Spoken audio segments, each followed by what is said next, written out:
கருப்பு பணம் என்பது ரூபாய் நோட்டுகளின் வடிவில் இல்லை என்றும் டாலர், தங்கம் போன்ற பல்வேறு வடிவங்களில் பணம் முடக்கப்பட்டுள்ளதாகவும் இந்திய கம்யூனிஸ்ட் கட்சியின் மாநில செயலாளர் முத்தரசன் தெரிவித்துள்ளார்.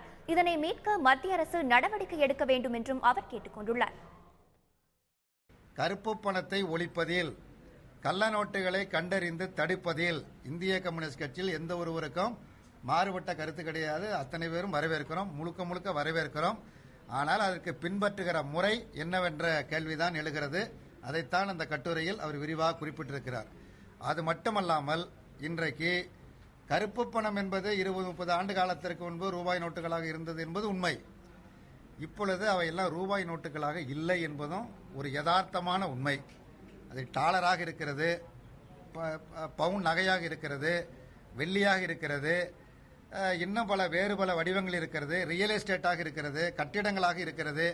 இப்படியெல்லாம் கருப்பு பணம் ஒளிந்து கொண்டிருக்கிற நிலையில் இந்த ரூபாய் நோட்டுகளை செல்லாது என்று அறிவிப்பதன் மூலமாக கருப்பு பணம் கண்டுபிடிக்கப்பட்டு விடுமா அல்லது தடுக்கப்பட்டு விடுமா என்ற கேள்வி எழுகிறது.